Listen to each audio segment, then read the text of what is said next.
Nous allons aller à l'introduction. On va gagner du temps. Par la grâce de Dieu. Peut-être que le frère va m'aider à lire un passage. C'est dans le livre de Matthieu.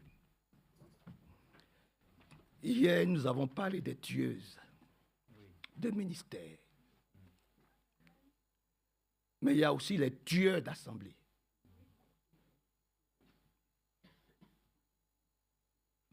Ça, nous le verrons plus tard. Si l'Esprit de Dieu nous conduit en ce sens, nous allons voir les tueurs d'église, les tueurs d'assemblée. Ils ont pour père le serpent. Et cela a commencé dans le jardin d'Éden.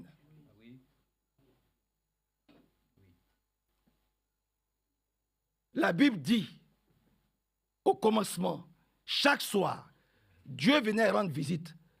Dieu venait communier. Il y avait une bonne communion fraternelle entre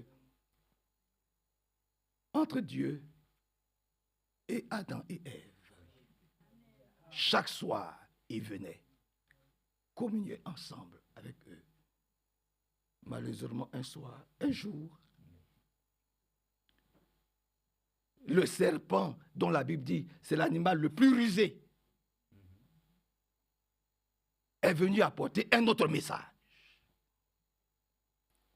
Et vous le connaissez, ce message, ce n'est pas la peine que j'entre dans les détails. Ce message, c'était pour détruire l'original, le vrai, le message de Dieu. Il fallait le détruire. Voyez-vous. Est-ce que Dieu a réellement dit que vous ne mourrez pas si vous mangez le fruit interdit? Vous dites, mais il a dit. C'est quand même Dieu. Non, non, non. Moi, le nouveau message que je vous apporte, c'est que les tonnerres sont révélés. Je vais vous dire que oui, vous pouvez vivre et marcher comme vous voulez dans l'église. Vous ne mourrez pas. Parce que comme vous avez déjà pris votre baptême au nom du Seigneur Jésus-Christ, donc marchez, vivez comme vous voulez. Voyez-vous. Voilà le message. Et elle a vu que c'était bien. Je suis au 21e siècle. Et je travaille, je peux faire ce que je veux. Je peux me conformer à la chose, je peux me conformer au siècle présent. Et elle a appelé son mari, elle a dit, mais Dieu, là, chaque soir, il vient, toujours on vient à l'église. Ça nous apporte quoi? Depuis qu'on vient à l'église, on a reçu quoi de Dieu? Voilà un nouveau message qui est là.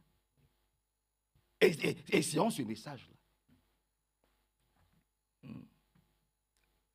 Et ils ont essayé ce nouveau message-là, avec un nouveau messager, et on connaît les conséquences jusqu'à aujourd'hui. Alors, Dieu revient, il dit, mais où êtes-vous? Ils se sont cachés. Donc, ça a commencé là-bas. Il a détruit la communion entre Dieu et ce que Dieu a créé, Adam et Ève. Vous comprenez? C'est lui, le père de la division, de la destruction, du mélange, des faux messages. Et je vais les citer par leur nom. Je vais les citer par leur nom. En passant par Corée, Dathan, Abiram, qui étaient aussi des faux messagers. Ainsi de suite. Que Dieu nous aide et que Dieu nous bénisse. Ça vient par la grâce de Dieu. Ça, ce n'était qu'un échantillon. Que Dieu vous bénisse puissamment et que son beau nom soit très élevé, glorifié et exalté. Donc, retournons dans le livre de Matthieu au chapitre 12, à partir du verset 22. Il est dit ici, on amena alors à Jésus un homme qui était aveugle et muet parce qu'il était possédé par un démon. Quand tu ne peux pas parler, quand tu es muet, quand tu es aveugle, c'est un démon. Oui. Amen. Dieu a créé l'homme pour qu'il parle. Amen. Pour qu'il voie, pour qu'il entende, pour qu'il marche. Amen. Si tu es handicapé spirituellement, c'est un mauvais esprit qui t'influence. Spirituellement, tu dois être bien. Amen. Amen. Il faut toujours ramener ce qui est de la chair à l'esprit. Nous ne devons pas être aveugles spirituellement. Nous ne devons pas être muets également spirituellement. Amen.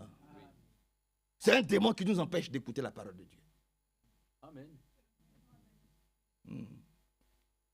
Voyez-vous, que Dieu soit loué, frère. Descendons un peu, si vous me le permettez. Asseyons-nous. Jésus guérit cet homme de sorte qu'il se mit à parler et à voir. Dites amen à cela. Il n'y a pas un autre qui peut guérir. Ça n'existait pas. Alléluia. C'est pour ça qu'une fois j'ai discuté avec mes amis musulmans. J'ai fini.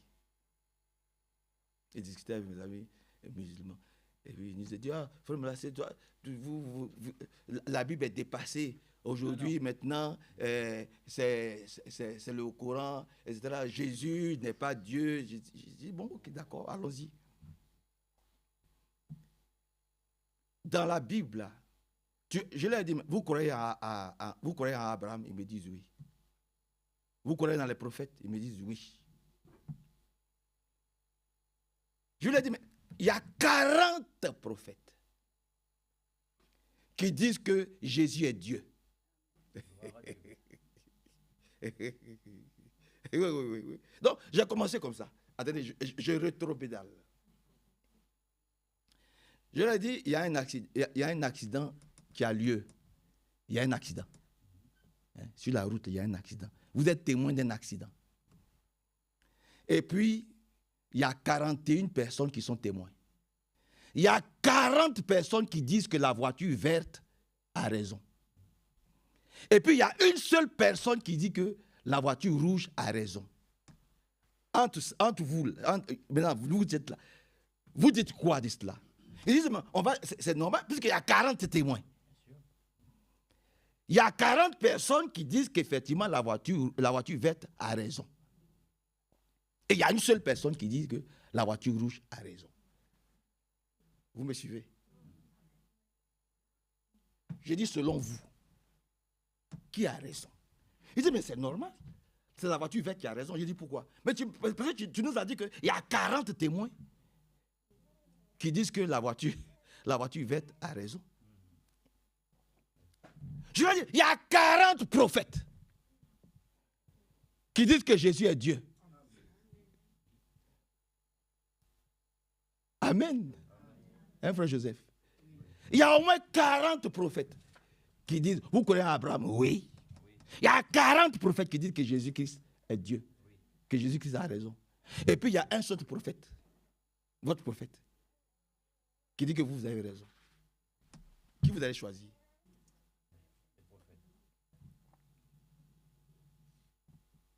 Ils sont restés bouche bée.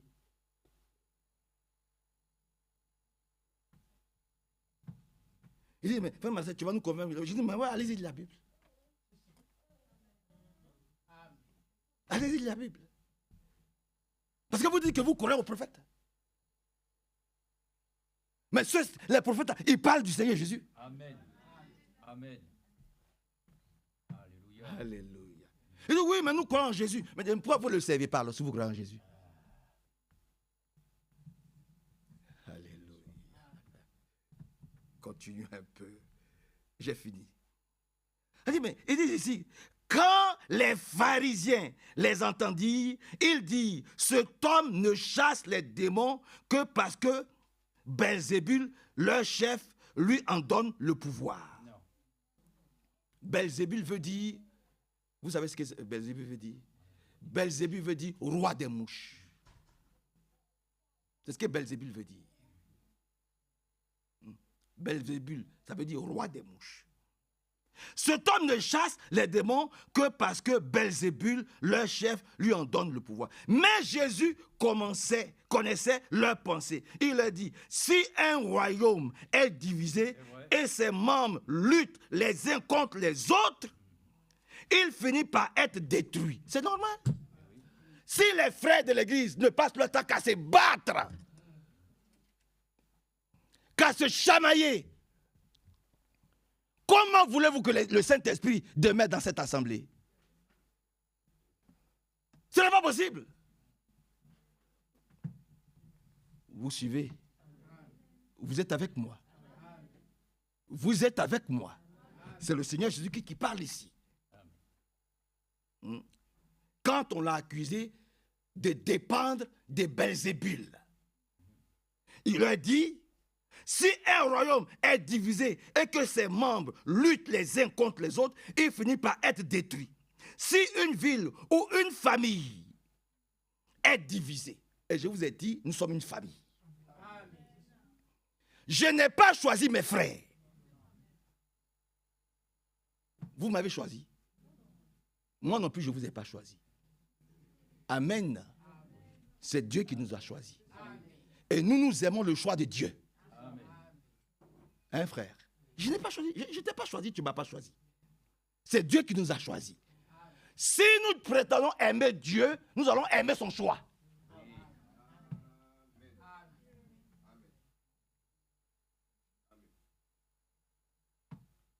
C'est logique. J'aime Dieu. Et puis Dieu choisit frère Manassé, et puis Dieu n'aime pas frère Manassé. Il y a un problème. C'est Dieu qui m'a choisi. C'est Dieu qui t'a choisi aussi. Donc nous sommes une famille. Nous sommes unis. Nous sommes une seule famille. Nous sommes un. Permettez que je descende un peu rapidement. Il dit, si un royaume est divisé et que ses membres luttent les uns contre les autres, il finit par être détruit. Si une ville ou une famille est divisée et que ses habitants ou ses membres luttent les uns contre les autres, elle ne pourra pas subsister. Si Satan chasse ce qui est à Satan, il est divisé contre lui-même. Donc ce n'est pas possible.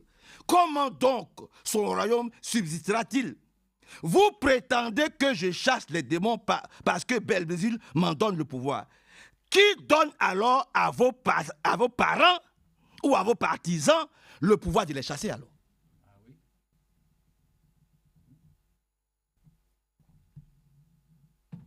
C'est logique. Amen. Hein, mon frère Abib, c'est logique. Voyez-vous, c'est cela. Qui donne alors à vos partisans le pouvoir de les chasser? Vos partisans eux-mêmes démontrent que vous avez tort. En réalité, c'est par le Saint-Esprit de Dieu que je chasse les démons. C'est donc que le règne de Dieu est venu jusqu'à nous. Amen. Merci Seigneur Jésus-Christ. Que Dieu nous aide. Que Dieu nous bénisse. Amen. Que Dieu nous fortifie. Voyez-vous, le royaume de Dieu est venu jusqu'à nous. Le règne de Dieu est venu jusqu'à nous. Il dit, personne ne peut entrer dans la maison d'un homme fort et piller ses biens s'il n'a pas d'abord ligoté cet homme fort. Alors seulement, il pillera sa maison. Celui qui n'est pas avec moi est contre moi.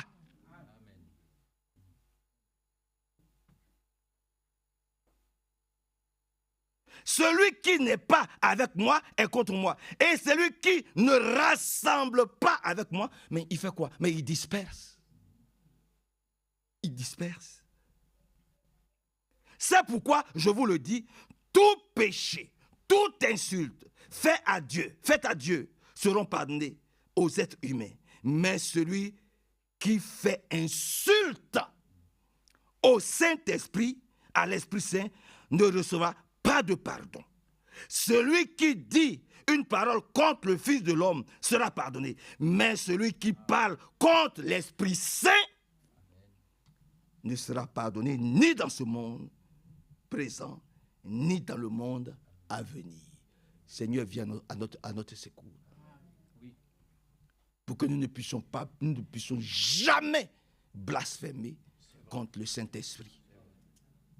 Laissons le Seigneur travailler au milieu de nous. Laissons Dieu agir dans nos cœurs, dans nos vies. Alléluia. Là où le premier Adam a échoué, le second Adam est venu pour nous réconcilier. avec Dieu. Amen. C'est pour ça que je vous le dis toujours, ne m'aimez pas. Ne m'aimez pas. Aimez Jésus. Parce que je suis sûr que si vous aimez Jésus, vous allez m'aimer. Tu aimeras le Seigneur ton Dieu de tout ton cœur, de toute ton âme, de toutes tes forces, de toutes tes pensées. Et, conjonction de coordination, tu aimeras ton prochain comme toi-même. Mais d'abord, il faut aimer Jésus. Amen. Si tu aimes Jésus, tu vas aimer ton frère, tu vas aimer ton prochain. C'est comme ça que tu dois te mesurer toi-même par rapport à ta marche avec Dieu. C'est comme ça que tu dois te mesurer. Si j'aime Jésus, alors je vais aimer mon prochain. Amen. Comme moi-même, j'aimerais que Jésus m'aime. Oui. Que Dieu nous bénisse puissamment. Seigneur, nous remettons tout dans tes mains. Sois loué, sois glorifié, sois exalté, sois célébré, sois très élevé. Nous pouvons te remercier pour tout ce que tu ne cesses de faire pour nous. Nous pensons à notre frère Nino, nous pensons à sa femme, nous pensons à notre sœur Christiane Cuco, nous pensons à tous les autres frères qui sont connectés avec nous, notre sœur Michel Rive, notre sœur Odette Muri, notre sœur Dao Muller du Jura et tous les autres un peu partout, nos frères du Burkina Faso, partout Seigneur. Nous te les recommandons, bénis-nous, bénis-les, bénis l'Église, bénis ton prédicateur, bénis tout, parce que tout est à toi au nom de Jésus-Christ. Amen.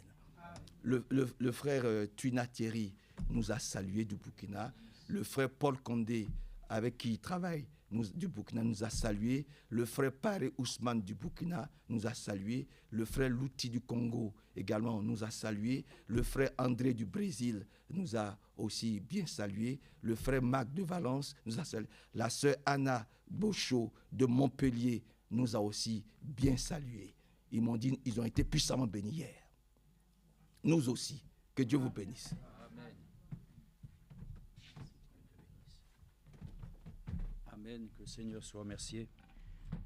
Nous avons eu à écouter aussi hier soir notre bien-aimé frère Franck qui, à l'occasion, c'était un jour, on ne sait pas où il avait prêché cela. C'était à Stuttgart. C'est ça. Je me suis dit, c'était un jour un peu particulier, mais c'était le week-end de Pâques, un merveilleux message. Et vous qui n'avez jamais été diffusé peut-être à Krefeld, que peut-être personne n'a écouté, hein, et que nous-mêmes, nous n'avions certainement jamais eu à entendre, mais quel puissant message, c'est vrai. Hein.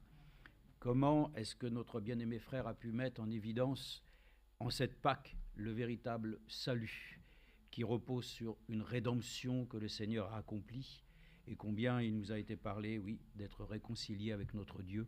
Et je pense que l'Écriture doit pouvoir aussi apporter à ceux qui n'ont pas encore reçu ainsi en leur cœur cette paix que le Seigneur donne, qu'ils puissent, et comme l'Écriture le dit, nous vous en supplions, soyez réconciliés avec Dieu.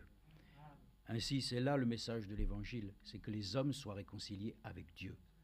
Et c'est bien parce que le frère l'a dit, c'est qu'ensuite, quand on est réconcilié avec Dieu, que l'homme a des facilités pour se réconcilier avec les autres.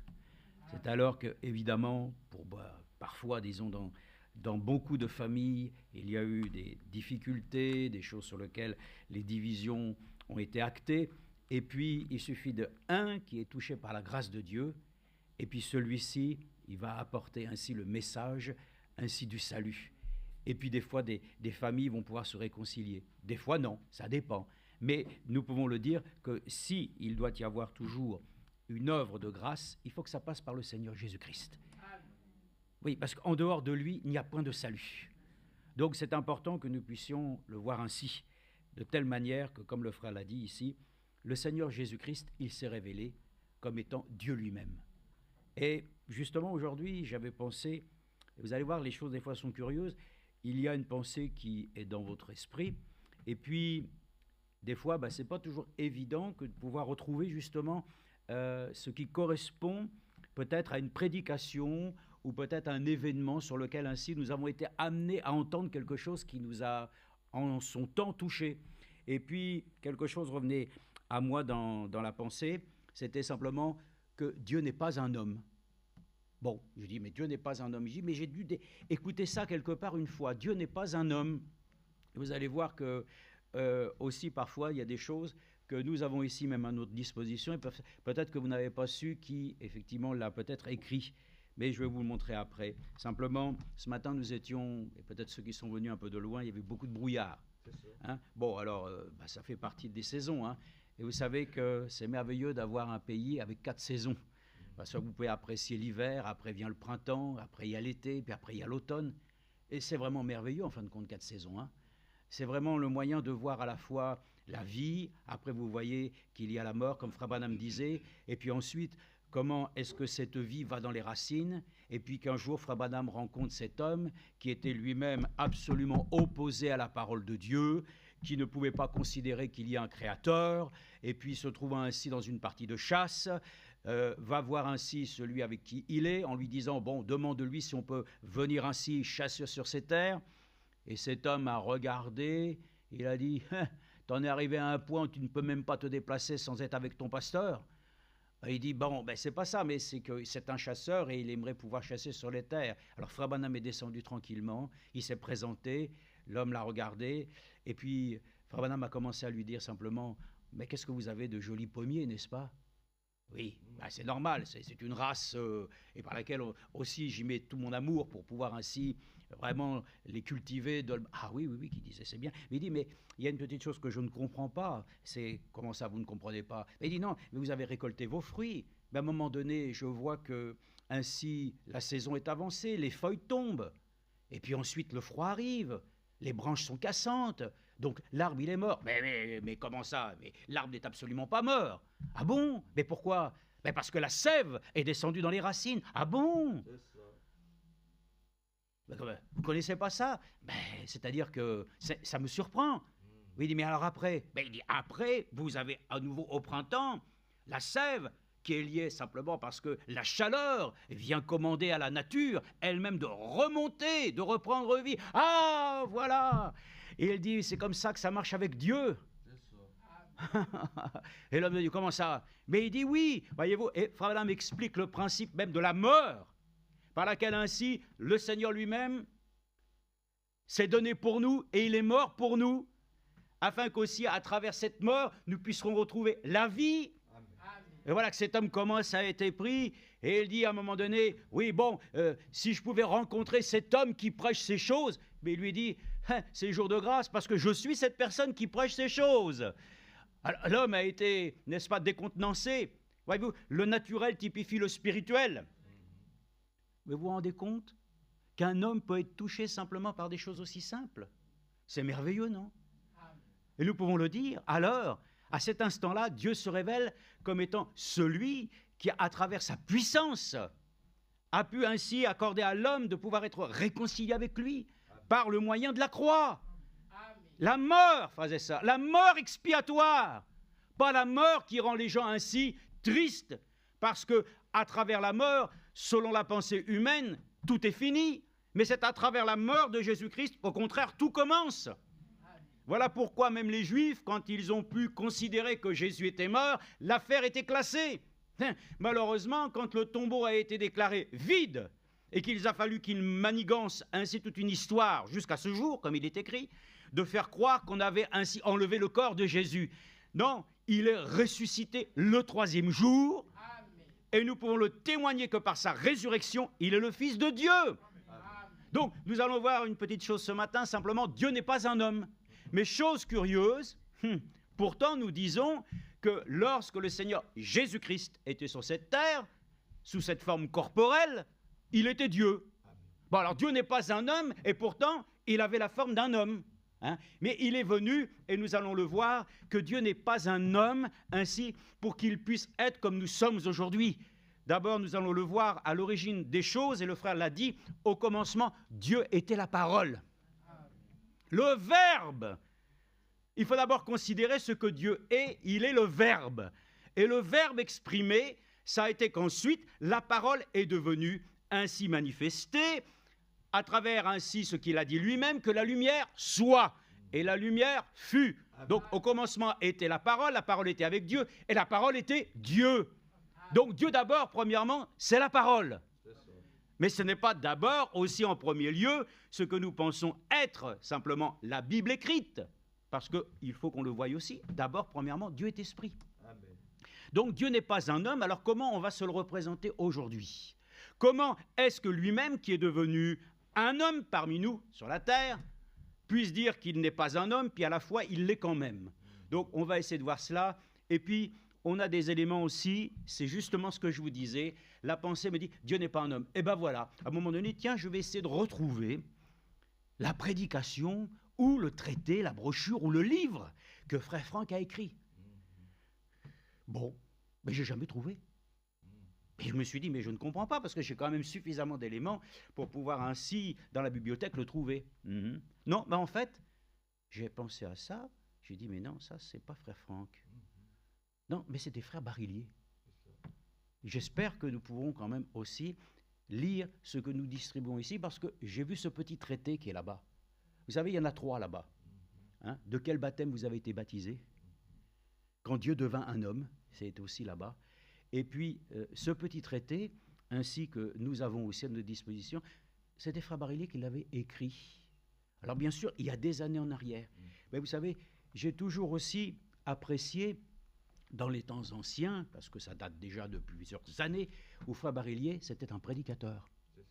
C'était un vrai prédicateur. Il a prêché vraiment l'évangile. Et je peux vous dire que, vous vous rappelez, quand nous avions des réunions avec lui, qui commençait à prendre les Écritures, puis qui commençait, vous savez, avec son intonation. Voilà, je n'ai pas voulu ni sacrifice, ni comme, et je suis venu dans le monde pour faire ta volonté. Hein? Et il prenait les versets de la Bible et il commençait à étayer son sujet pour que nous puissions croire dans celui que Dieu a envoyé, son Fils. Amen. Amen. Et c'est pour cela que nous pouvons le dire, Dieu n'est pas un homme, et le Fils engendré n'est que simplement ainsi le reflet de ce que Dieu est. Le caractère divin a été manifesté en chair. Et nous allons le voir que la parole de Dieu est devenue chair. Mais Dieu n'est pas un homme. Il est devenu comme un homme. C'est pour ça que nous ne devons pas voir Jésus simplement comme un homme. Nous devons le voir comme ainsi. L'être suprême, par laquelle ainsi le Seigneur lui-même a accompli, frères et sœurs, toute la volonté divine s'est accomplie en lui. La plénitude divine a habité corporellement en lui. Mais Dieu n'est pas un homme. Frères et sœurs, c'est pour ça que les Juifs sont toujours attachés à ce qui est lié aux éléments naturels. Nous savons qu'à chaque fois qu'on conviait Jésus à venir, c'était pour qu'il puisse venir lui-même. Viens dans ma maison. Il faut que tu imposes les mains. Il faut qu'il se passe quelque chose de tactile. Mais le centenier, je n'ai jamais vu une telle foi. Mais dites-moi, c'est un militaire, c'est un homme qui sert Rome. Qu'est-ce que Dieu vient mélanger les choses avec un homme dont d'apparence il n'a rien à voir avec le plan du salut? Mais c'est ça qui est merveilleux. Dieu a choisi des hommes et des femmes dont ainsi d'apparence ils n'ont absolument aucun égard vis-à-vis du monde. Mais c'est parce qu'il t'a choisi, toi et moi aussi. Ainsi dans un monde sur lequel ainsi nous sommes complètement rejetés. Mais il a plu à Dieu de nous choisir, comme le frère l'a dit, afin que nous soyons ainsi à sa suite. Amen. Et quand il dit simplement qu'à travers cet homme, il n'a jamais vu une telle foi, ça devrait pouvoir aussi nous le dire, qu'un homme qui croit comme cela, alors pour cette chose-là, nous disons, Seigneur, puissions-nous croire comme lui. Ne regardons pas, comme je l'ai dit, aux apparences. Bon, maintenant, cet homme lui-même devait aussi pouvoir ensuite, avec son temps, pouvoir accepter Jésus-Christ comme son Seigneur et son Sauveur personnel. Amen. Nous avons entendu ça hier soir. Franck nous a rappelé que celui qui accepte le Seigneur Jésus-Christ comme son Seigneur et comme son Sauveur, il a la vie éternelle. Il n'est plus en condamnation. Mais celui qui ne l'a pas accepté est toujours en conflit avec Dieu. Oh, frères et sœurs, cela ainsi parfois nous défait, parce que nous disons, mais il y en a tellement qui ne sont pas encore attachés, n'est-ce pas, à la foi. Mais notre rôle, c'est de prêcher la prédication de la foi, afin que les âmes puissent être ainsi touchées par la parole de Dieu. C'est ainsi qu'alors le Seigneur lui-même, dans sa grâce, peut encore aujourd'hui sauver pleinement. Donc Dieu d'abord au commencement était la parole. J'ai dit tout à l'heure pour le brouillard. Bon, le brouillard était présent, il faut simplement être plus prudent que jamais, bien entendu, mais si vous êtes même prudent, vous devez compter sur la grâce de Dieu, parce que celui qui est devant et derrière n'est peut-être pas aussi prudent que vous l'êtes aussi. Et les circonstances de la vie font que des fois, même la personne prudente, et toi aussi qui es prudent, l'ennemi s'infiltre toujours pour créer des faiblesses ou des situations par lesquelles un accident peut ainsi arriver. C'est pour ça que c'est important de croire dans le Seigneur Jésus-Christ aussi, par le fait aussi qu'il est celui encore avec lequel nous pouvons nous confier, pour nous dire que même quand il y a du brouillard, le Seigneur aussi doit être nos yeux. Il doit être notre protecteur, n'est-ce pas? Mais j'ai dit à Monique une chose, et vous allez voir le langage de l'homme. L'homme, il a une manière de s'exprimer, mais Dieu, il a un langage aussi. Et Dieu n'est pas un homme pour parler comme les hommes, mais il parle et il dit la chose et elle arrive. Oh, mais les hommes disent, oh, et ça, c'est ainsi improbable même des fois que cela arrive.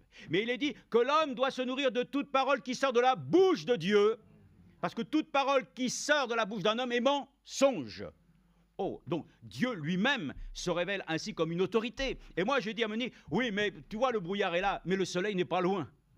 Oui, de toute façon, brouillard ou pas brouillard, le soleil est toujours à la même distance. Mais c'est notre expression pour dire que au-delà des nuages, le soleil est présent. Et ça, au-delà de nos tracas, de notre vie avec tous les soucis, Dieu est présent. Mais parfois la couche, elle est épaisse.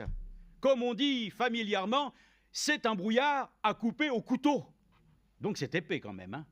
Et ça, le Seigneur lui-même, lorsque le brouillard est épais, a encore de la puissance pour pouvoir ainsi nous ouvrir le passage. Il l'a fait avec un peuple qui était prisonnier dans l'Égypte. La mer était présente. Ça, ce n'était pas du brouillard, mais c'était aussi un sacré obstacle. Dieu a ouvert la mer en deux. Et ils ont passé et traversé ainsi la mer à pied sec.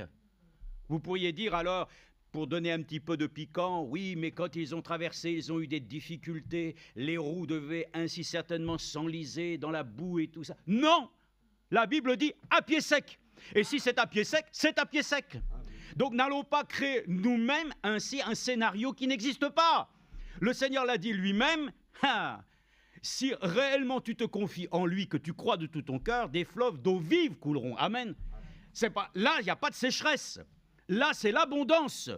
Et le Seigneur doit ouvrir ainsi du haut du ciel, c'est vrai, les écluses, afin que nous puissions ainsi nous laisser déverser. Une chose, j'ai appris dernièrement que la ville de Rive-de-Gier, que mes frères certainement connaissent parce qu'ils traversent pour aller à Saint-Étienne, voilà, le Gier passe ainsi sous la ville, et ça a été fait dans les années reculées, par laquelle ainsi, en ce temps-là, ça permettait ainsi de cacher ainsi aussi tout ce qui était du domaine du rejet des hommes, et puis ça permettait de passer sous la ville, et puis comme ça on était tranquille. Mais aujourd'hui, compte tenu du changement climatique, il y a trop ainsi de tombées d'eau qui sont puissantes et qui fait que l'eau passe par-dessus. Donc on veut tout casser, on veut tout ramener. Frères et sœurs, l'homme modifie les choses, il transforme les choses, mais Dieu est créateur. Il n'est pas un homme pour bidouiller. Il n'est pas pour essayer de transformer les choses. Puis à un moment donné, il se passe 20 ou 40 ou 50 ans, l'homme est obligé à nouveau de rechanger les choses. Ouais, parce que les choses ont changé, donc il faut changer. Mais Dieu ne change pas. Voyez-vous, Dieu n'est pas un homme pour changer ainsi sa parole. Il s'en tient à ce qu'il a dit. Il pense la chose, il le dit et il le fait. Bon, beaucoup diront, oui, mais le Seigneur a dit dans sa parole, je me repens du mal. Non, mais ça, c'est la grande compassion et la miséricorde de Dieu qui s'exprime. Mais il dit lui-même que ainsi les choses arrivent de telle manière que les hommes ne doivent pas ainsi en être étonnés. Frère Franck l'a dit hier encore, j'ai aimé ça, parce que parfois nous entendons ces choses, ça, j'ai jamais entendu comme ça. C'est vrai, il a dit que certaines personnes disent, Dieu n'existe pas. Dieu n'existe pas, c'est une invention. Mais il dit, chose curieuse, quand il y a des cataclysmes, quand il y a des choses terribles qui arrivent, oh bah ça, alors, ouais, s'il y avait un Dieu, tiens, c'est bizarre, il n'y avait pas de Dieu, maintenant tu commences à parler de lui. Hein? Vous savez, l'homme, il est comme ça. Il tourne ses pensées au regard de ce qui l'arrange, mais Dieu, lui, le fait en fonction d'un critère, Dieu est amour. Amen. Et c'est dans son grand amour, frères et sœurs, qu'il réalise un plan de sauvetage. Déjà, il l'avait fait du temps de Noé. La situation était périlleuse, mais Dieu lui-même a permis à Noé de pouvoir construire une arche. Nous sommes très heureux aussi aujourd'hui que le Seigneur, par sa parole, nous accorde la grâce aussi d'avoir une arche, par laquelle ainsi nous pourrons aussi être transportés à la rencontre de Jésus dans les airs, de telle manière que nous n'aurons pas à connaître les jugements. Noé est un type, oui, c'est vrai, un type, par lequel ainsi il n'a pas eu à connaître les jugements.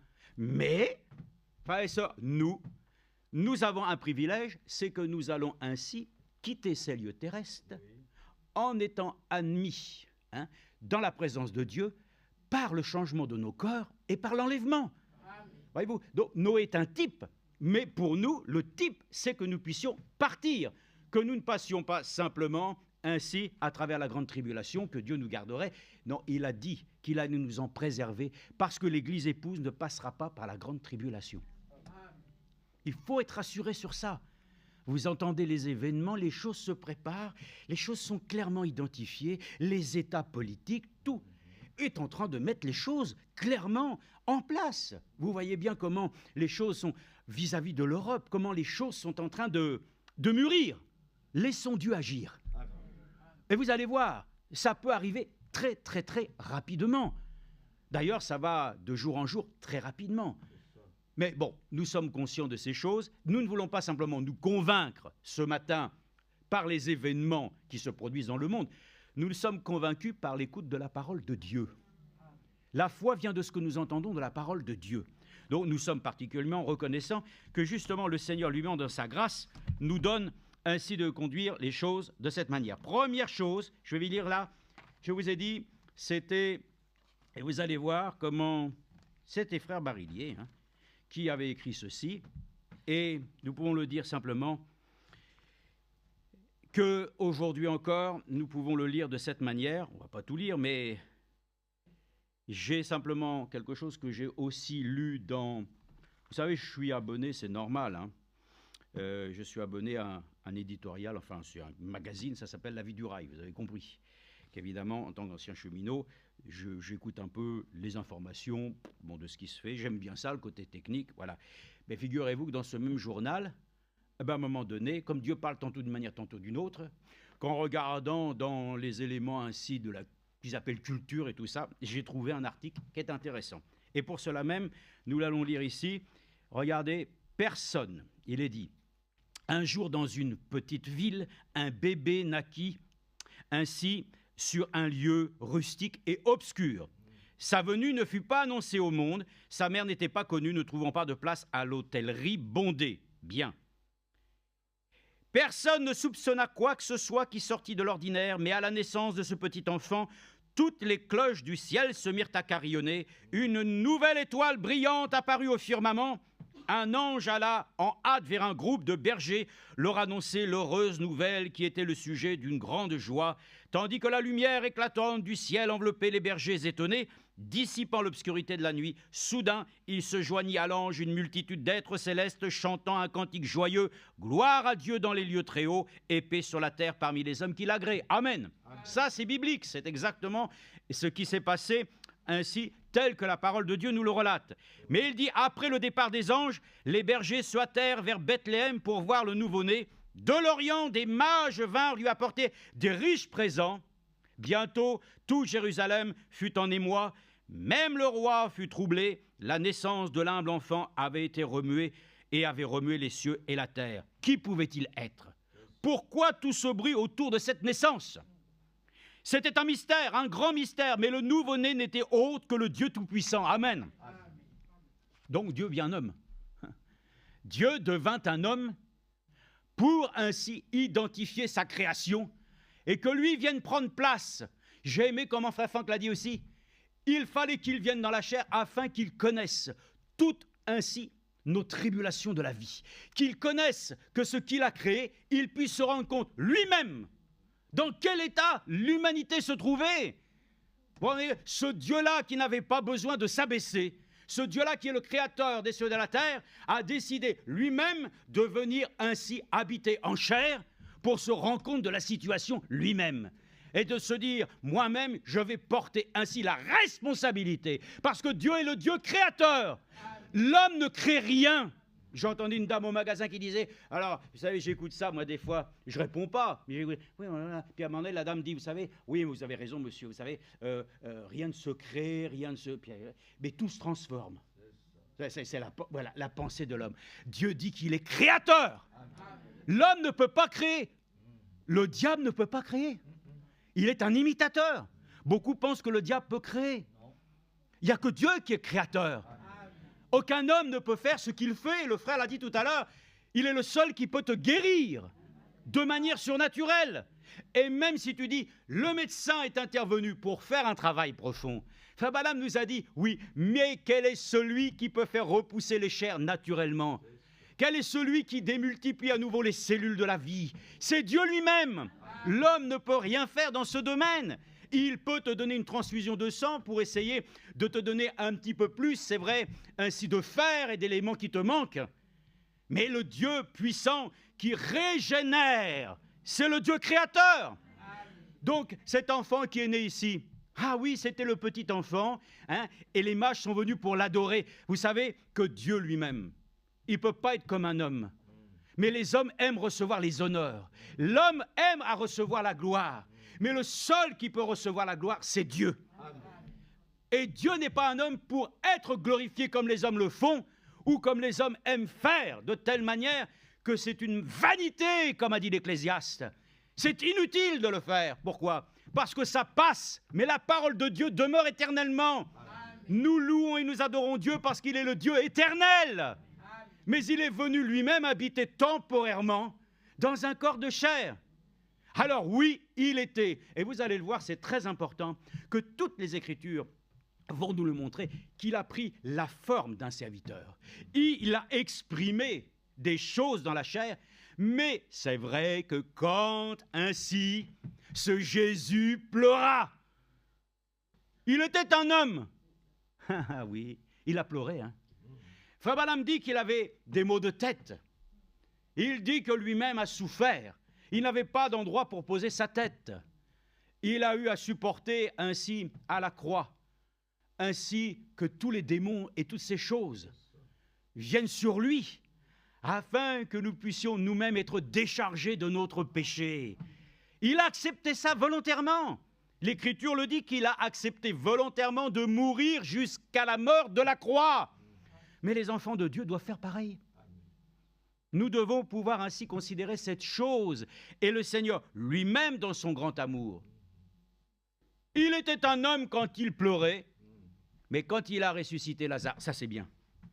Mais quand il est venu dans ma vie, qu'il m'a sorti du bourbier, qu'il m'a ôté ainsi de ce monde, il était Dieu. C'est pas quelqu'un qui est venu d'une association ou même ainsi une belle église. Non, et quand même j'ai écouté la première fois le premier message, c'était le frère Fernand Fay. Ce n'est pas lui qui m'a sauvé. Mais Dieu avait utilisé certainement, par le biais du ministère, des paroles qui ont touché mon cœur. C'est lui, Dieu, qui sauve. Amen. Et pour ça, nous pourrions dire, Dieu n'est pas un homme, parce que l'homme ne peut pas sauver. L'homme ne peut pas ainsi faire les choses que Dieu peut faire. Il est réellement, comme disait frère Franck, si tu as besoin d'un rédempteur, il faut aller voir le rédempteur ce matin. Amen. Si tu as besoin d'un sauveur, il faut aller voir le sauveur. Si tu as besoin de n'importe quoi qui concerne le domaine de l'Esprit Saint, c'est aller à Jésus-Christ lui-même, parce qu'il est le Saint des Saints. Voilà. Maintenant, si tu as besoin, c'est vrai, de pouvoir te faire soigner, et puis tu vas chez le garagiste, il va te dire, où est la voiture? Non, c'est moi. Il va te dire, j'ai des clés, j'ai des choses comme ça, c'est pas pour toi. Il faut aller chez le bon prestataire. Hein? Donc, frères et sœurs, sachons nous remettre à Dieu ce matin et le dire, si tu as un souci, tu as un problème, par le biais des choses que Dieu peut dire ce matin, il faut que nous puissions aller à celui, Amen, qui est le prescripteur de ta parole, à celui qui est l'auteur de la vie. Tu comprends? Il faut savoir s'adresser à lui. Et beaucoup disent que quand ils ont un problème, ils vont s'adresser à l'homme. C'est faux. Mais l'homme qui est utilisé, c'est vrai, peut donner les paroles de Dieu. Mais comme il est dit ainsi, personne n'enseigne personne. Personne ne peut sauver personne, on le sait tout ça. Mes frères et sœurs, pourquoi? Parce que justement, l'homme est faillible, mais Dieu est infaillible. Oh, vous allez dire, mais vous allez le voir tout à l'heure. Hein. Dieu aussi, comme on le sait, Dieu ainsi n'est pas comme l'homme pour mentir. Mais frère Branham, qu'on a fait de lui un homme, bien, mais qu'après on ait fait de lui un Dieu, ça c'est plus bien. Parce que Dieu lui-même, il est la parole de la vie et la vérité. Et il est dit, ta parole est la vérité, sanctifie-les par ta parole qui est la vérité. Le frère l'a dit là, tout à l'heure, hein, le diable c'est le père du mensonge. Et il a été rappelé, il n'y a aucune vérité qui vienne du mensonge. De la vérité, pardon. Aucun mensonge qui vient de la vérité. C'est une falsification.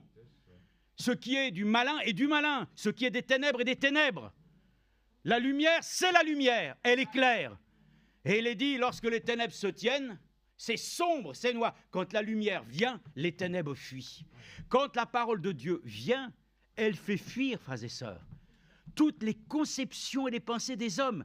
Combien nous remercions que quand Dieu a suscité un prophète pour notre génération, du nom de William Marion Branham, ça fâche les gens. Le frère l'a dit, nous, c'est le choix que Dieu a établi pour son Église, mandaté, mais surtout ainsi révélé selon le ministère que ce qu'il a apporté ne venait pas d'un homme, mais venait de Dieu. Et voilà pourquoi nous disons un prophète envoyé de Dieu. Nous pouvons le dire avec le ministère de frère Franck. Nous pouvons le dire vraiment, frères et sœurs, que nous reconnaissons que Dieu est là-dedans. Que ce n'est pas une affaire d'hommes. Chez les hommes choisissent leur leader. Mais avec Dieu, c'est lui qui choisit. Comme il est écrit, c'est lui qui nous a choisis. Il a fait devenir ainsi à chacun d'entre nous ses fils et ses filles. C'est ça, il faut que nous voyions Dieu. Alors, bon, les gens diront, qui est Dieu? Einstein avait sa manière de dire les choses. Einstein, je crois que je ne sais plus qui l'a dit, il n'est pas si aimé que ça des scientifiques. Hein, parce qu'il a eu des choses dont il a un peu, en quelque sorte, vous savez, les vrais scientifiques sont très, très droits dans leurs bottes. Hein. Mais Einstein a remis en considération certaines choses. Alors, la relativité. La relativité, en fait, c'est simple. C'est parce qu'en fonction de l'endroit où vous êtes dans l'espace, le temps ne passe pas à la même vitesse. Et il a été démontré même qu'ils ont un gros souci aujourd'hui, parce que, un gros souci, les hommes dans ce domaine-là sont assez intelligents pour pouvoir trouver des solutions, hein, jusqu'au moment où Dieu dira « stop ». L'homme veut habiter sur la Lune. Mais figurez-vous que, justement, la Lune se trouvant à un endroit et un espace particulier, sa rotation et son mouvement fait que le temps ne passe pas du tout comme sur la Terre. Oh, c'est un film. C'est des millièmes de secondes, mais ça fout tout dans l'air. Ah, frères et sœurs, quand vous avez un programme sur la Terre, et que là-haut, il y a aussi une programmation, mais qu'il y a un décalage. Oh, frères et sœurs, chez les hommes, il y a toujours des imprévus. Il y a toujours des choses sur lesquelles, à un moment donné, on est confronté à la chose par laquelle l'homme ne peut le maîtriser. Mais avec Dieu, nous savons que lui-même qui a créé les cieux et la terre maîtrise même sa création. Il connaît toutes choses. Lui-même, il le dit, il connaît le fin fond de ton cœur. Voilà pourquoi Jésus est venu et aucun homme ne peut révéler les secrets des cœurs. Frère Branham a dit, je ne peux pas. Je suis incapable, il faut que j'attende d'abord sa présence. Et lui-même le dit, Jésus n'a rien fait de lui-même qui ne l'ait vu faire au Père. Et Frère Branham disait, je reste tranquille. Et voilà, Frère Franck nous dit, restons tranquilles aussi, des fois ça prend du temps. Parce qu'il attend le moment par lequel l'Esprit, l'ange de l'Éternel, la présence de Dieu, toutes les choses sont là pour qu'il puisse lui-même. Dieu doit rentrer en scène. Amen. Il y a des gens, regardez, ils disent, oh, il y a la boule de cristal. Tout ça, ça vient des démons. L'horoscope, c'est démoniaque. On vous dit sur Internet, quand est-ce que vous allez mourir? Mais nous nous réjouissons de savoir quand est-ce que nous sommes nés de nouveau. C'est ce jour-là. Nous sommes heureux, la Bible nous dit, qu'en Jésus-Christ, nous sommes de nouvelles créations. Amen. Vous avez la vie éternelle. Qu'est-ce que vous avez besoin d'aller vous préoccuper du jour? Bon, maintenant, si quelqu'un veut prendre une convention obsèque, il n'y a rien de déshonorant. Non, chacun fait les choses comme il a à faire. Ce n'est pas le problème. Mais nous regardons aux choses que Dieu nous a promises. que nous fassions les choses pour ce monde temporel, ok, mais concernant les choses de Dieu, il n'y a que Dieu lui-même qui peut nous accorder dans sa grâce, frères et sœurs, de parvenir au but qu'il a fixé. Et nous allons le voir, les hommes sont spécialistes des choses qu'ils peuvent commencer, mais qu'ils ne terminent jamais. En France, vous avez différents endroits, on a dépensé des sommes d'argent. Bon, ça représente quelques millions, c'est pas grand-chose, hein, avec tous les milliards qu'aujourd'hui on nous dit que nous avons ainsi d'endettement. Qu'est-ce que c'est que 2-3 millions? Ça nourrit des bouches. Mais pendant ce temps-là, des décisionnaires ont décidé de construire des ponts où, en pleine campagne, vous arrivez, hein, et de chaque côté, il n'y a pas de route. Non, parce qu'à ce moment-là, il n'y a pas eu d'abord, premièrement, un projet pour amener une circulation jusqu'à ce pont. Donc on a mis la charrue avant les bœufs. Mais chez Dieu, ça ne marche pas comme ça. Dieu n'est pas un homme pour avoir ainsi de telles pensées. Il commence une chose et il l'achève lui-même. Dans un plan, frères et sœurs, qui commence de la Genèse jusqu'à l'Apocalypse. Reposons-nous sur lui. Donc j'en viens à cela. Maintenant, les rois mages. Regardez ce qui est dit ici. La galette des rois est liée depuis des décennies à la fête chrétienne de l'Épiphanie, célébrée le 6 janvier.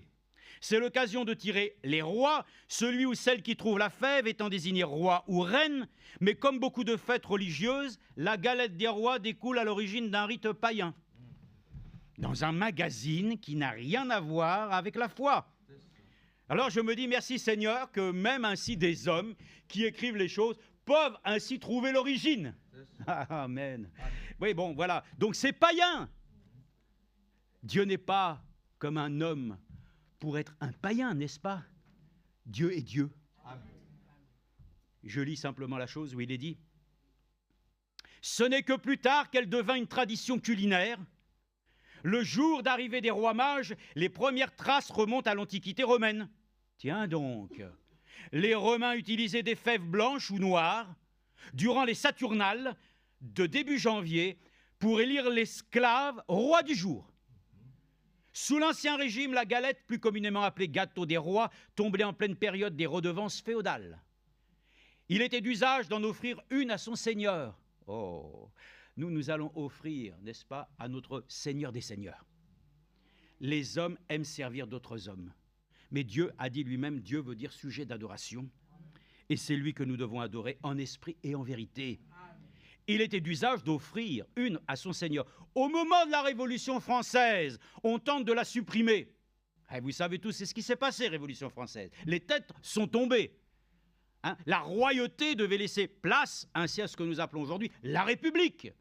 République, démocratie. Oh, frères et sœurs, quel modèle!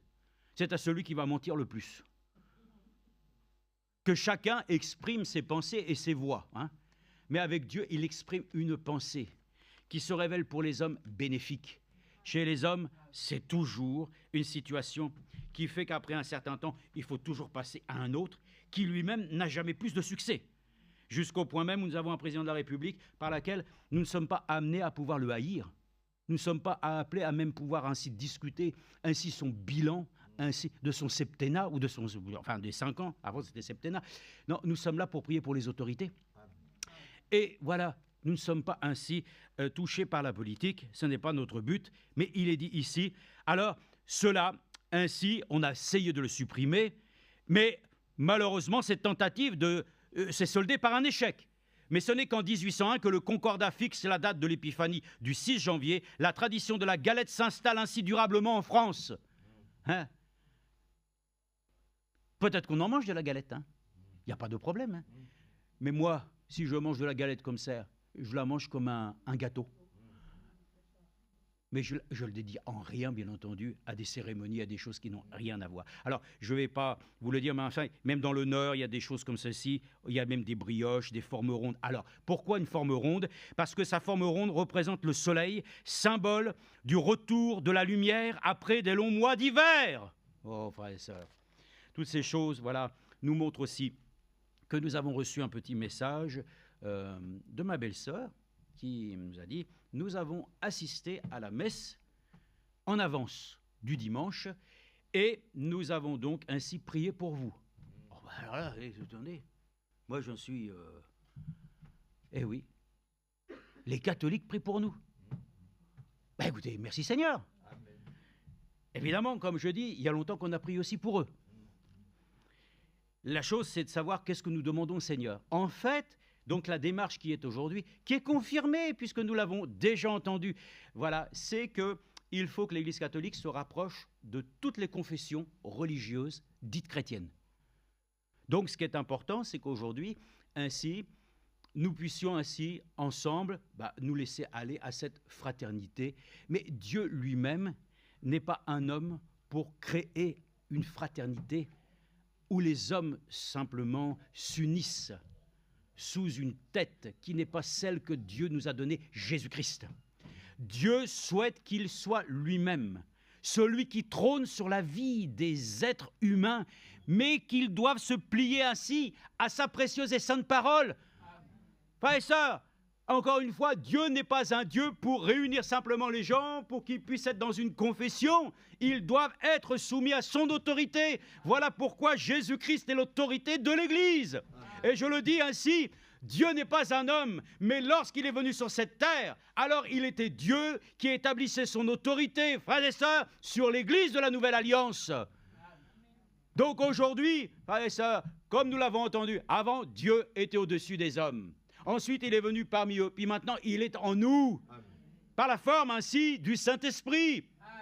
Ça a été dit encore dans la prédication d'hier. J'aime quand les choses sont présentées ainsi, de telle manière que nous puissions comprendre que ainsi, Dieu, il est l'autorité de son Église. Amen.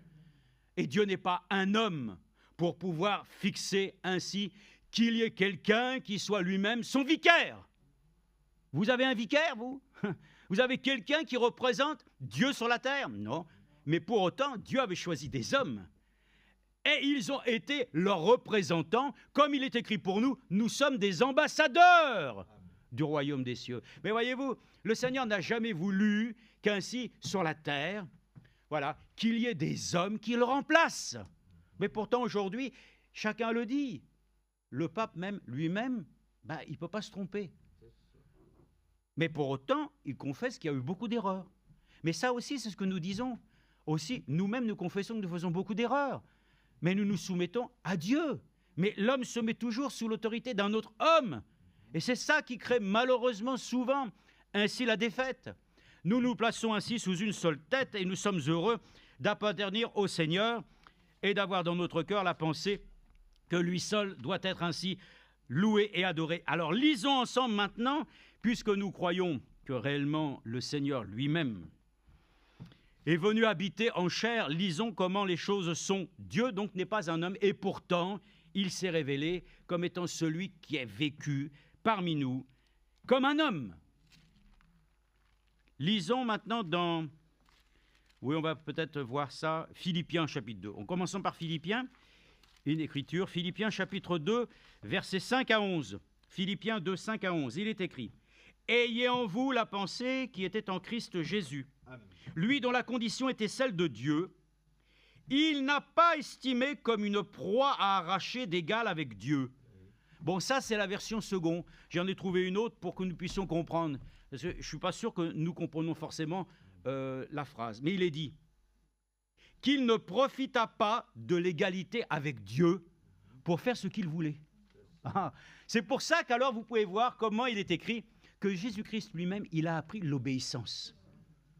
Pour devenir un fils d'obéissance, il a fallu que lui-même se soumette. Donc, Dieu lui-même ne peut pas être un homme parce que Dieu lui-même ne va pas se soumettre à personne. Mais il a fallu qu'il devienne comme un homme pour nous montrer que nous-mêmes, il serait le modèle parfait. Amen. Et que tous les hommes pourraient se soumettre à Dieu que s'ils passent par celui que Dieu a envoyé. Amen. Il a plu à Dieu dans les derniers temps, dans les derniers jours, de nous parler par le Fils. Le Fils est l'expression, amen, du Père. Parce que là, encore une fois, je vais vous dire, Dieu n'est pas non plus un homme pour être un père, comme nous connaissons ce qu'est un père. Il n'est pas ainsi un homme pour être simplement un homme comme tous, mais il s'est révélé comme un père et comme un fils, et il doit se révéler dans notre vie aujourd'hui par le Saint-Esprit. Et ça, il n'est pas question de connaître Dieu comme nous connaissons les hommes. Nous devons le connaître en esprit et en vérité. Nous devons le connaître à travers sa parole. Et il est esprit. C'est ça encore notre problème. Vous savez pourquoi nous doutons et pourquoi nous sommes encore souvent contraints de pouvoir supporter bien des désillusions? Parce que nous ne regardons pas Dieu de la bonne manière. Nous le regardons encore trop comme un homme. Et nous implorons Jésus comme si... C'est une image, frères et sœurs. Mais Jésus lui-même n'est plus là. Mais il nous a envoyé la promesse du Père. Je vous enverrai le Saint-Esprit. Écoutez, il vous conduira dans toute la vérité. Hein? Il va vous convaincre.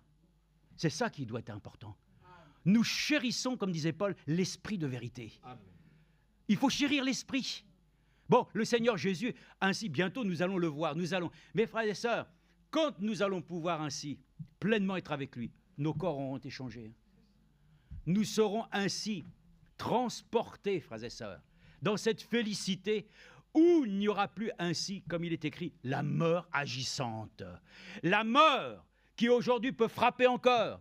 À ce niveau, je ne l'ai pas dit, mais nous avons eu une nouvelle que ainsi le beau-père de notre frère Antonio, qui est ainsi en Italie, à l'assemblée là-bas de notre frère Franco, son beau-père, donc le papa de sa femme, a eu une crise cardiaque cette nuit.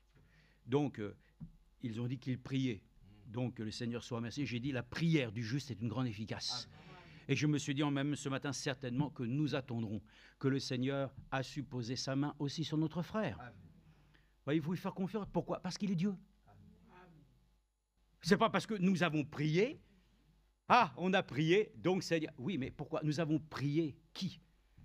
Nous avons prié le Dieu du ciel, par lequel nous le savons, qu'au nom du Seigneur Jésus-Christ, celui qui prie, mais qui n'invoque pas le Dieu très haut, par le seul nom que Dieu a suscité, le nom du Seigneur Jésus-Christ, par lequel, premièrement, j'ai été baptisé. Amen. On a été baptisé au nom de Jésus-Christ? Oui. Ceux qui ont été baptisés ici, est-ce qu'on vous a baptisé dans le nom du Père, du Fils, Saint-Esprit? Ou même dans le nom de Jésus? Non, dans le nom du Seigneur Jésus-Christ. C'est par ce nom, frères et sœurs, qui fait foi et autorité que nous avons été sauvés. Amen. Et par lequel encore aujourd'hui, nous avons ainsi l'autorité. Je l'ai déjà une fois dit, il ne faut pas confondre puissance et pouvoir. Il nous a été donné le pouvoir d'être enfant de Dieu. Ça, c'est un pouvoir. Mais la puissance vient du Saint-Esprit. Donc, nous avons le pouvoir, oui, c'est-à-dire, ça nous rend capables de pouvoir ainsi accéder, voilà, à la puissance de Dieu qui va se manifester dans notre vie. Pourquoi tu es baptisé du Saint-Esprit? Parce qu'il t'a rendu capable de pouvoir ainsi manifester ses œuvres. Les gens pensent qu'ils ont le Saint-Esprit simplement parce que, voilà, ils ont des miracles, des prodiges, ils ont des dons. Non, ce sont des dons. Mais le baptême de l'Esprit te rend capable, dans le corps de Christ, de devenir toi-même un acteur qui permet d'accomplir les œuvres que Dieu a préparées d'avance. Le frère l'a dit ici, il faut qu'on ôte les vêtements sales. Et puis, même si ça vient du teinturier, mais non, c'est sale, c'est souillé. Mais nous nous revêtons, frères et sœurs, alléluia, de cette robe dont l'épouse elle-même a tissé elle-même chaque fibre de tissu. Ce n'est pas du lin tel que nous avons les plantes, ce n'est pas de la laine, ce n'est pas même des produits qui viennent ainsi aujourd'hui qui sont même très confortables. Mais c'est tissé de chaque parole qui sort de la bouche de Dieu. Ça fait du travail, C'est un grand travail, c'est un grand labeur, mais c'est le travail de Dieu. Il n'y a que Dieu qui peut faire ça. Ce n'est pas un homme. Mais quand il était homme sur la terre, il était capable de tout. Et même Dieu a dit, voici mon fils bien-aimé en qui j'ai mis toute mon affection. Écoutez-le.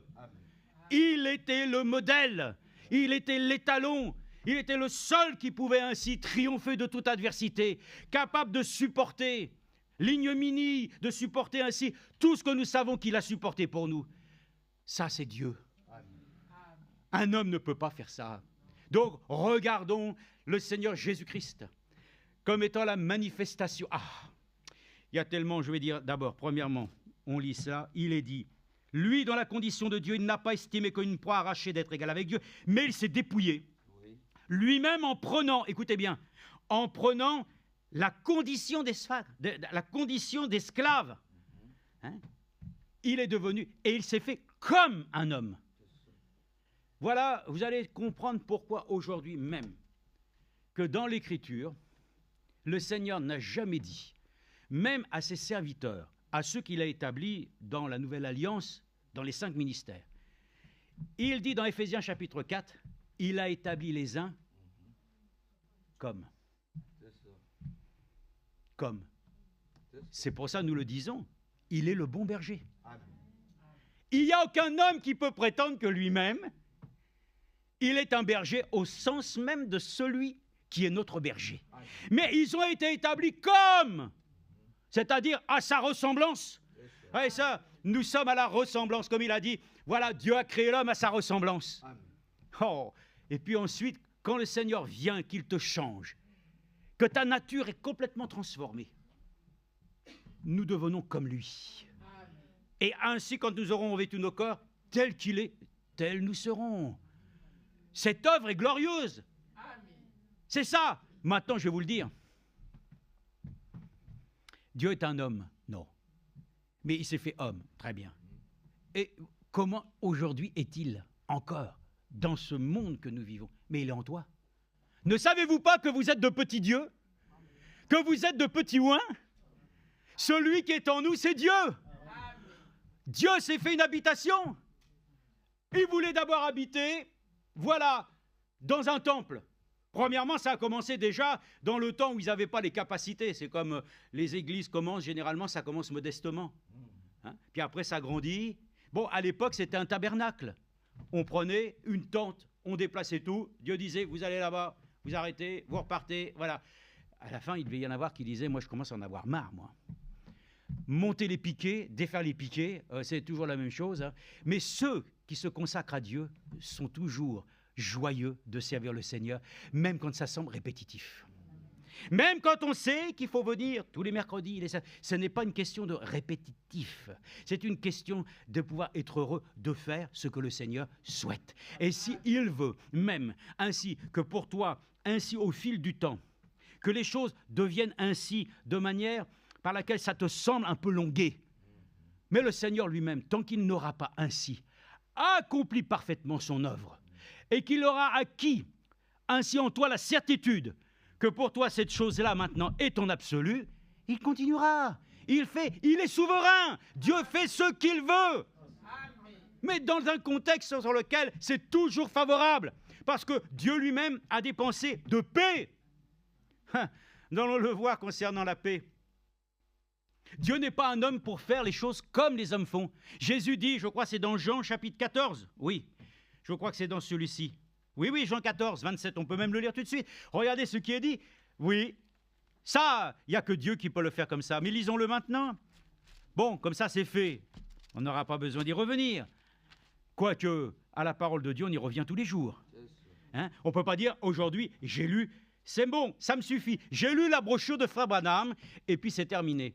Moi, je suis très heureux qu'aujourd'hui, Dieu ait suscité, que nous puissions écouter ce que nous n'avons jamais entendu dans les temps passés. Amen. Bon, maintenant, dans les années 89, ça commence à nous concerner puisque nous étions présents.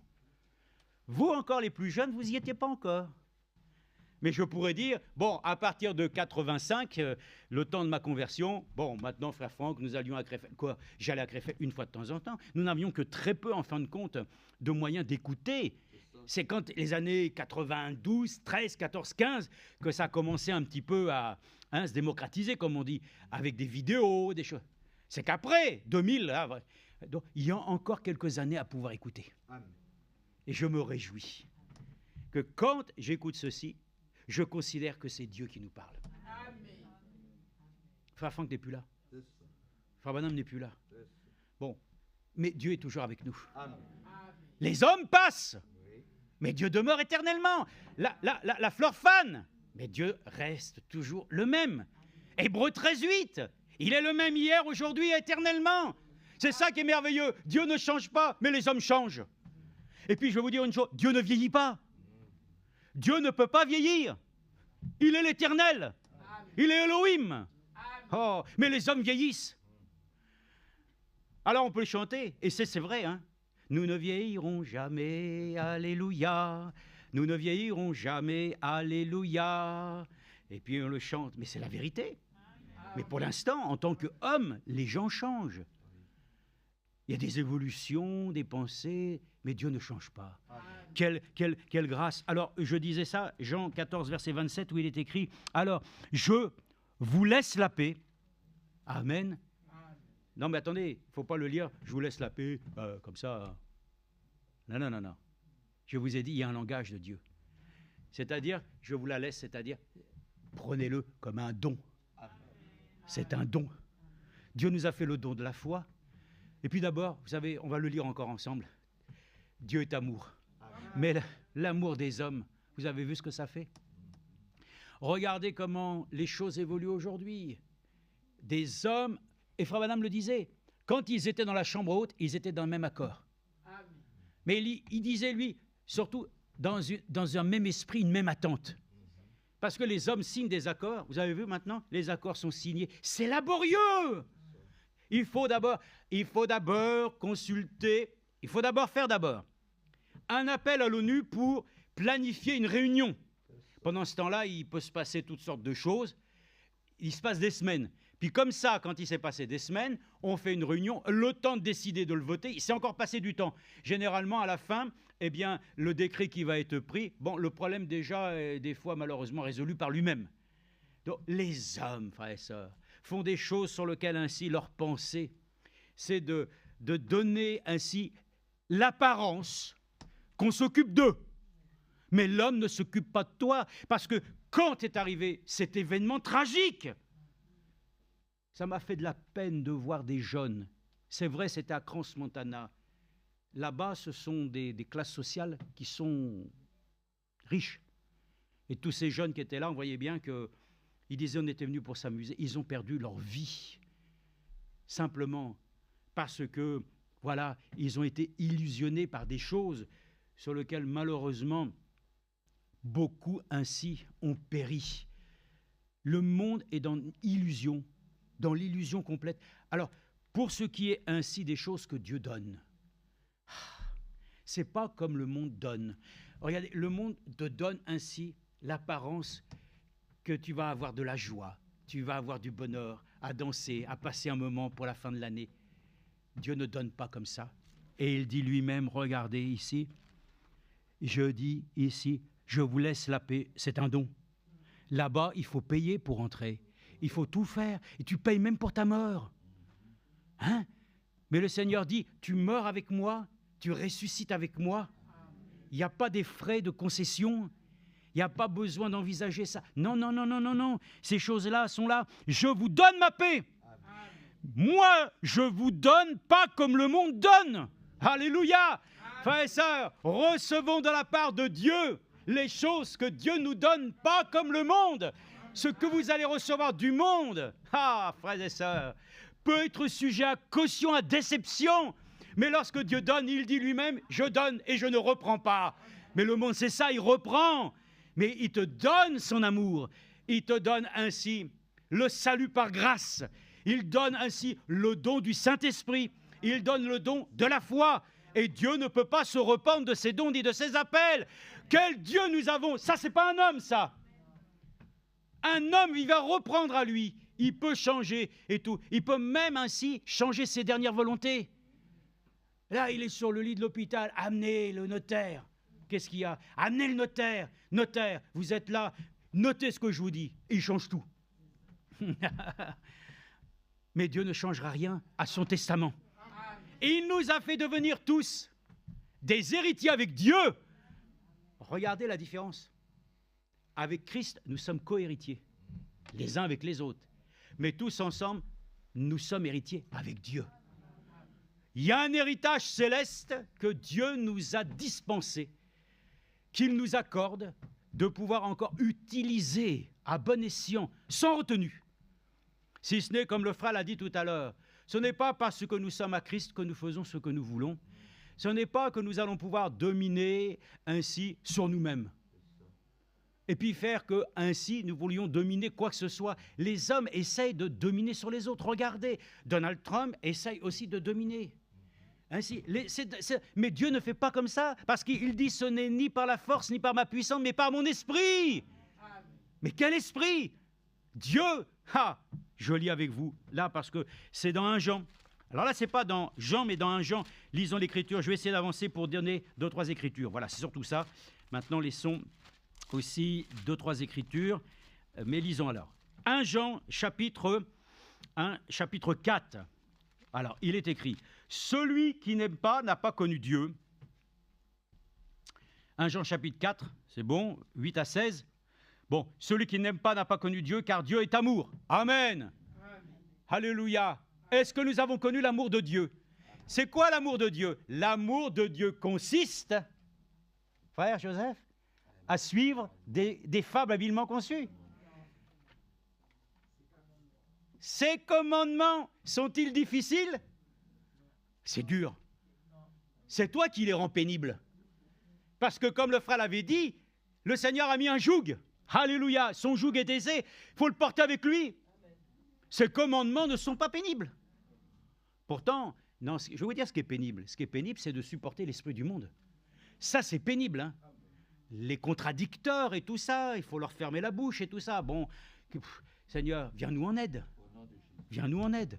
Voilà, pour ses collègues, il fallait quand même avoir aussi de l'audace quand même pour dire ça. Mais quelle audace?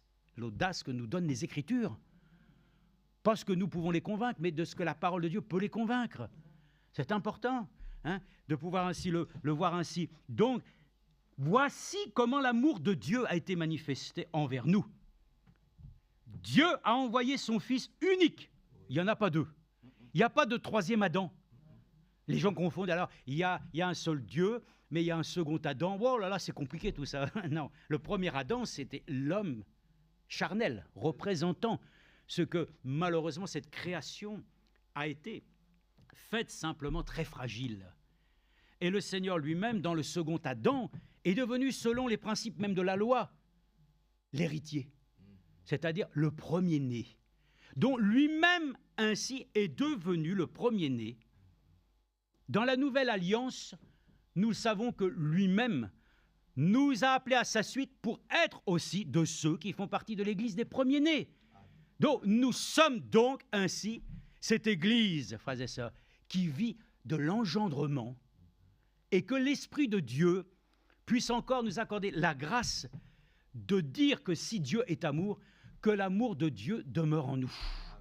Que l'amour de Dieu puisse être trouvé en nous, comme Dieu a envoyé son Fils unique dans le monde afin que nous vivions par lui. Et cet amour consiste non pas en ce que nous avons aimé Dieu.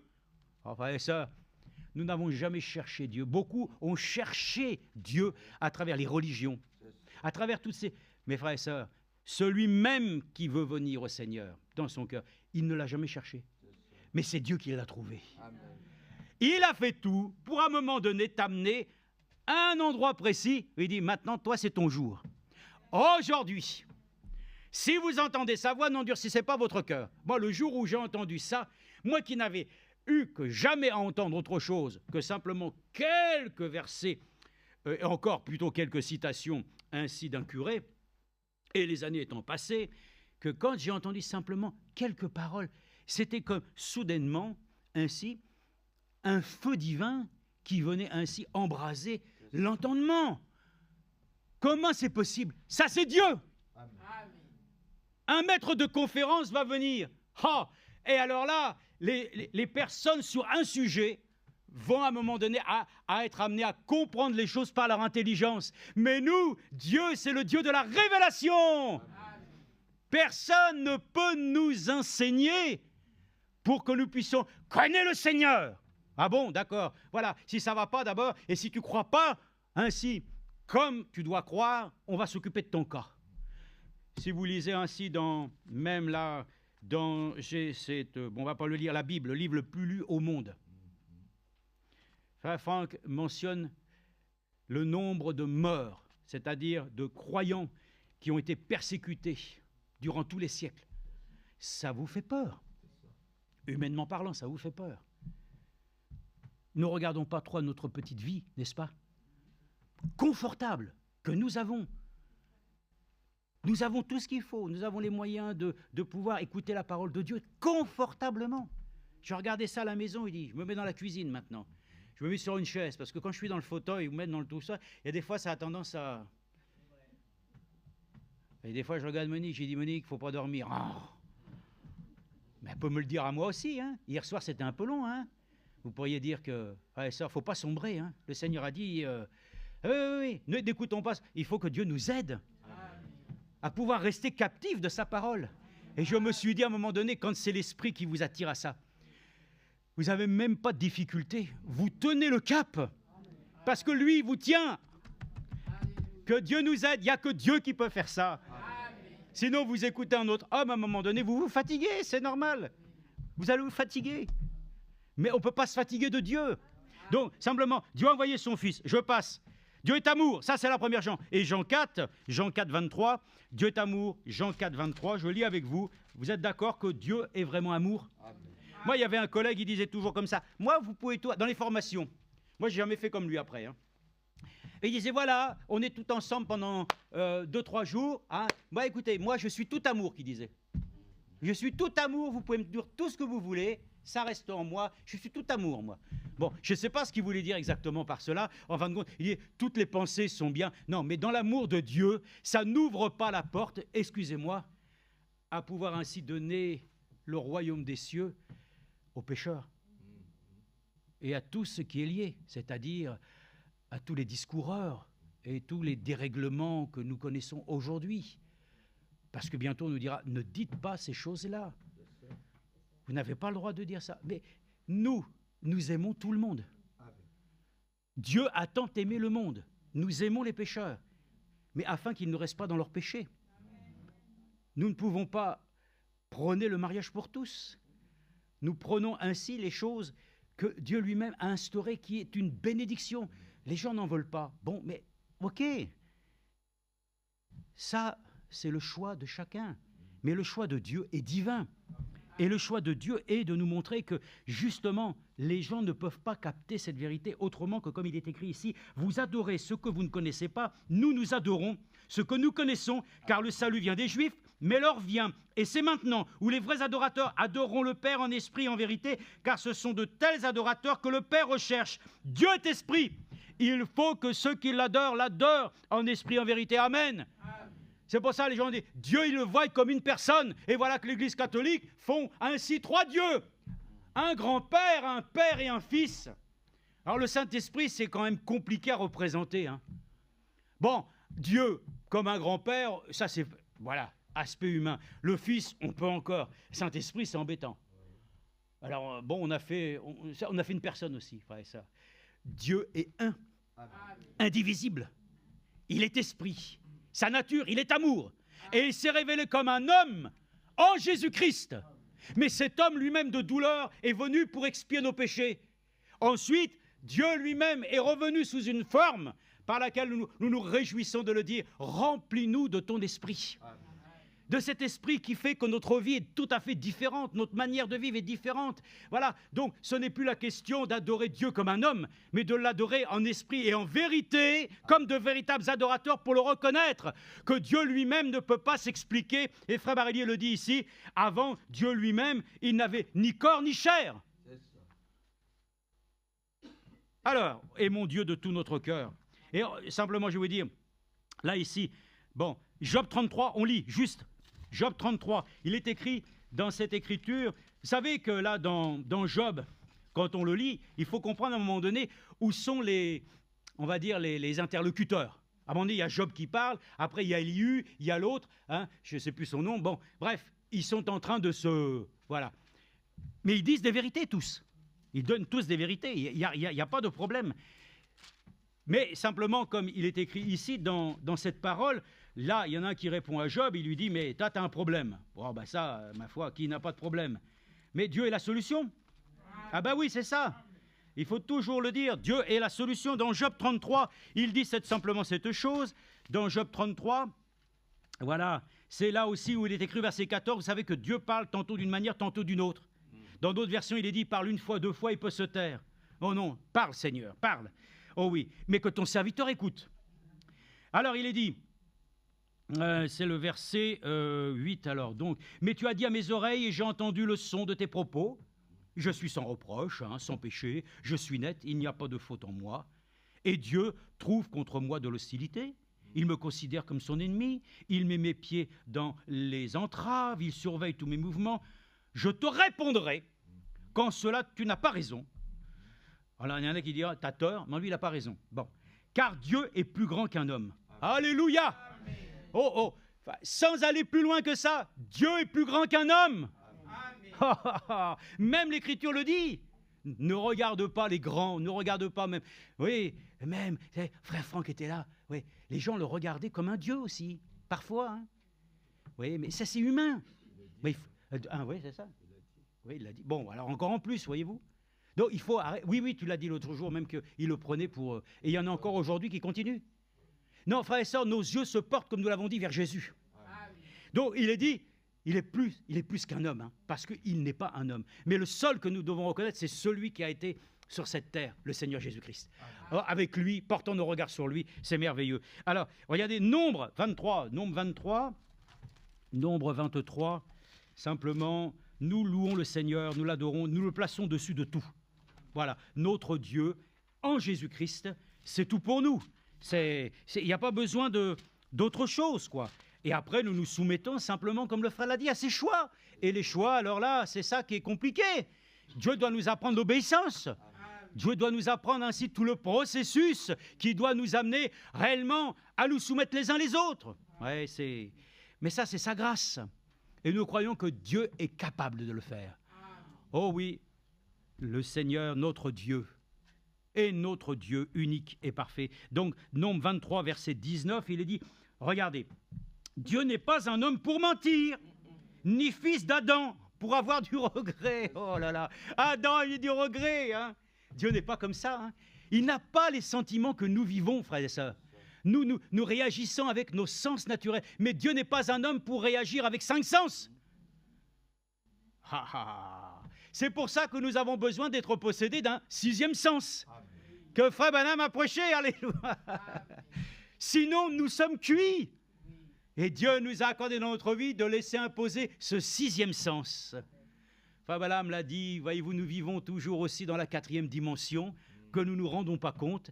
Rendons-nous compte que Dieu est présent. Il est partout à la fois. Il est omniscient, omniprésent, omnipotent. Comment c'est possible? Il est Dieu. Il occupe tout l'espace. Il connaît les cheveux de chaque sœur. Il connaît même ceux qui ont été coupés. Que Dieu soit remercié. Dieu n'est pas un homme pour mentir. Voilà, je vais vous dire ça. Frère Branham, il était Dieu. D'accord, mais il faut peut-être encore pouvoir le prouver. Parce que simplement, il a dit à sa femme, « Billy, il y a le frère Untel qui veut te voir. Dis-lui que je ne suis pas là. » Oh là là, l'avocat. Il devait en avoir marre. C'est avec ces histoires qu'il avait. Hein. Frère Branham était à bout. Il était à bout. Circonstance atténuante. Vous croyez que c'était atténuant? Un prophète qui prêche les choses, mais lui, il dit, voilà. Mais il a menti. Bon, maintenant, Jésus était un homme, il a pleuré. Bon, d'accord, mais il n'a jamais menti, Jésus. Il a toujours dit, pourquoi? Parce que je suis le chemin, la vie et la vérité. Dieu, il est la vérité. Mais la pure vérité. La vérité vraie. Mais Dieu, il est vrai. L'homme est mensonge. Parce qu'il est, quand il naît, sous l'autorité du père du mensonge. Vous savez, c'est ça. Il y a toujours les deux à côté. Père de la vérité, père du mensonge. Lumière, ténèbres. Tout. La ligne de vie, la ligne de mort. Tout. C'est ainsi. Voyons notre Dieu comme étant celui qui n'est pas un homme pour mentir, ni fils d'Adam pour avoir du regret. Ce qu'il a dit, ne le fera-t-il pas? Ce qu'il a déclaré, ne le maintiendra-t-il pas? Oui, c'est ce Dieu-là que nous devons croire de tout notre cœur. Oui, les carottes et les patates sont bien cuites. Hein? Oui. Mais justement, c'est quand ils sont bien cuites qu'on va faire une bonne soupe. Frères et sœurs, les temps semblent très avancés. Dieu n'en a pas terminé avec nous. Il doit être le seul capable de faire ce que les hommes ne peuvent pas faire. Oui, vous allez dire, si, quand même, ils ont quand même bâti des grandes villes, ils ont bâti la tour Eiffel, oui, bien sûr. Mais il y a beaucoup de choses qui n'ont pas achevé. Mais Dieu lui commence une œuvre en toi, il l'achève. Il n'y a que lui qui peut faire cette chose-là. Et je peux vous dire que Frère Branham ainsi lui-même n'était pas Dieu parce que lui-même a été soumis à un moment donné à une faiblesse pour mentir. Bon, Dieu n'est pas comme ça. Bon, donc, nous remercions le Seigneur que ce Dieu-là, comme disait Frère Barilly le chantait, ce Dieu-là, et nous le chantons ensemble, c'est ce Jésus. Amen. Ce Jésus est là. Amen. Hein? Oui, un Samuel, écoutez, j'ai presque terminé. Un Samuel, nous avons un Samuel chapitre 15, verset 29. 15, verset 29. Nous aimons le Seigneur, c'est vrai. Et des fois, quand on dit qu'on aime le Seigneur, nous voyons souvent une personne. Nous voyons le Seigneur Jésus, n'est-ce pas? C'est une bonne chose, mais il faut voir que le Seigneur Jésus, c'est Dieu lui-même. Ce Dieu-là est avec nous aujourd'hui. Dieu est présent avec nous. Et nous allons, vous savez que nous venons de l'éternité. Et nous allons retourner où? À l'éternité. Nous venons de Dieu et nous retournons à lui. Mais comme nous ne sommes pas des fantômes et des esprits, nous vivrons dans un monde nouveau. De nouveaux cieux, de nouvelles terres. Et nous vivrons, frères et sœurs, avec Dieu pour l'éternité. Et le Seigneur lui-même sera présent avec nous. Parce qu'il faut bien qu'il se manifeste sous une forme. Ah ben oui. Et aujourd'hui, c'est merveilleux que de l'avoir comme Dieu Tout-Puissant dans notre vie. Écoutez, il est écrit, « Celui qui est la force d'Israël ne ment pas et n'a pas de regret, car il n'est pas un être humain pour éprouver du regret. » Mais nous, humains, je dirais à chaque sœur, à chaque frère, et puis moi le premier aussi, est-ce que vous ne regrettez pas votre vie du passé? Ben oui, c'est obligé. Mais la seule chose que Dieu te dit, ne t'en occupe plus, c'est derrière mon dos. Mais toi, tu y penses toujours. Le regret. Dieu ne regrette pas. Oh là là, que le Seigneur nous aide, n'est-ce pas? Amen. Hébreux 13, 8, oui, Dieu ne change pas. Et Malachie 3 le confirme déjà dans l'Ancienne Alliance. Malachie, hein, c'est vrai que des fois, il y avait la sœur qui disait souvent, la sœur Durand disait toujours, mais non, mais frère, il ne faut pas dire ça, voyez-vous, le C et le H. Bon, j'ai dit, écoute, peut-être, bon, enfin, les gens comprennent ce qu'on veut dire. Hein. Malachie, c'est vrai que nous avons aussi perdu notre sœur l'année dernière. Nous l'avons perdue, mais elle est retrouvée. Ah, elle est retrouvée par la grâce du Seigneur. Elle est avec son Seigneur. Voilà, dans la présence de Dieu. Alors, j'ai dit, Malachie, chapitre 3, verset 6, il nous est écrit ici, « Car c'est moi l'Éternel. » Amen. Et je n'ai pas changé. Dieu, il est éternel. Les hommes ne peuvent pas l'être, à moins qu'ils reçoivent la vie éternelle. Et ils doivent recevoir celui que Dieu a envoyé, son Fils, qui n'était pas né ainsi simplement d'un homme et d'une femme. Mais Jésus est né de la volonté de Dieu par le Saint-Esprit. C'est moi l'Éternel et je n'ai pas changé. Et vous, fils de Jacob, vous n'avez pas été exterminés. Non. Nous sommes toujours présents. Hein?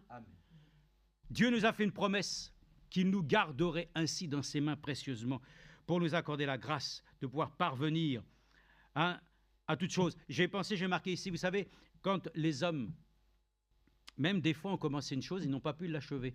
Mais c'est Schubert. Lui, il a fait la symphonie numéro 4, mais il n'a pas pu l'achever. Il est mort avant. Alors, on l'appelle la symphonie inachevée. Mes frères et sœurs, nous avons une symphonie qui rayonne dans notre cœur, qui n'a pas un goût d'inachevé.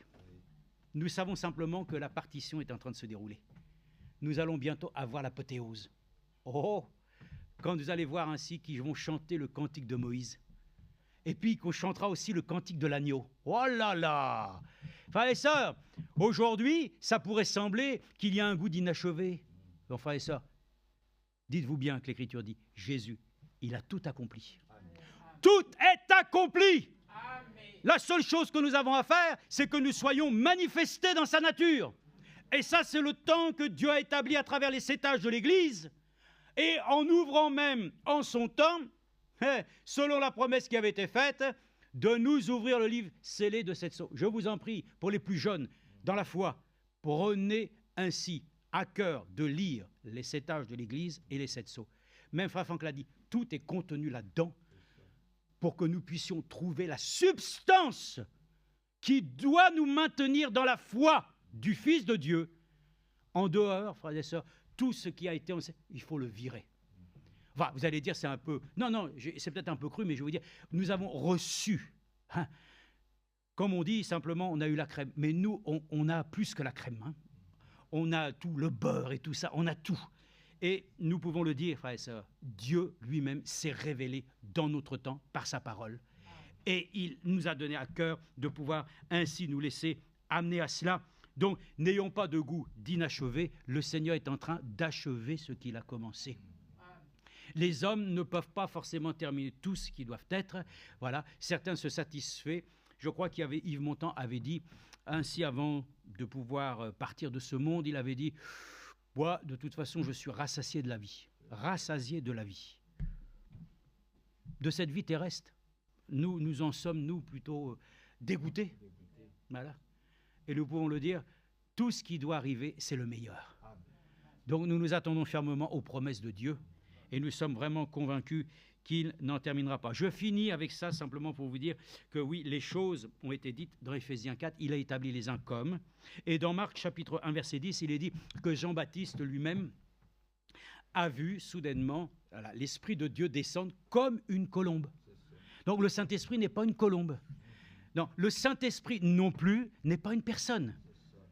Le Saint-Esprit, c'est l'Esprit du Dieu très haut.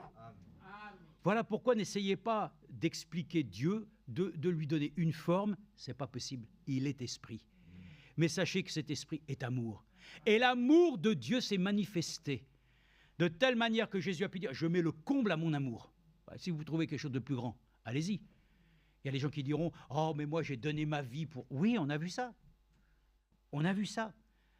Et je vais vous le dire, un jour, c'était un homme, je travaillais, il était minuit et quelques, nous accompagnions, donc on était 2, on accompagnait le Flandre Riviera, qui était un train qui partait de Nice, qui allait à Lille. Nous le prenions à Lyon. Nos collègues, voilà, on se dit bonjour, au revoir, et puis un monsieur arrive, droit, avec un costume à l'ancienne mode, propre, très très propre. Bonjour. Oui, bonjour. On ne prend pas de voyageurs, nous. Je vous explique, je suis un ancien cheminot, je sors de prison. J'ai été condamné pour crime passionnel. Oui, d'accord. Bon, crime passionnel. Ouais, ça. Mais tu as été cheminot, comment ça t'as été? Oui, j'ai été cheminot telle année. J'ai perdu tous mes droits. Tous mes droits.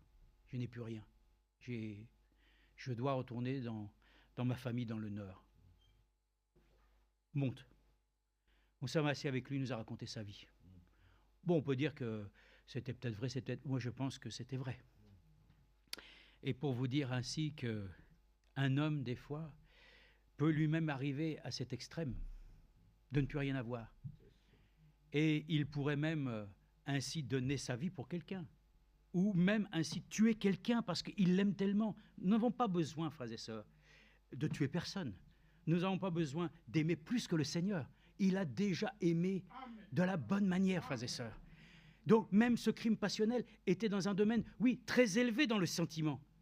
Mais frères et sœurs, c'était malheureusement amené encore sur des sentiments, malheureusement, qui conduisent l'homme dans la perdition. Voyez-vous, les sentiments, c'est bien, mais l'amour de Dieu, c'est tout. Ainsi, la haine n'est rien, l'amour de Dieu est tout. Donc, voyez-vous, frères et sœurs, c'est important que nous puissions comprendre, même des fois, l'homme peut manifester des sentiments, des choses, des postures élevées. Écoutez, quand va venir l'Antichrist, vous allez voir ce qu'il va faire. Il va même, et pour terminer, je vais vous dire, qu'est-ce qu'il va faire? Il va se proclamer Dieu dans le temple. Il va avoir une allure telle qu'il va, à un moment donné, après avoir fait l'alliance avec les Juifs et les 144 000, il va révéler sa nature et il a dit, c'est moi Dieu. Non, Dieu ne sera jamais un homme pour prendre une place sur un trône humain. Mais bientôt viendra le roi des rois, le Seigneur des seigneurs, celui que nous adorons. Et avec lui, nous viendrons et nous régnerons. Et la domination, oui, sera sur ses épaules.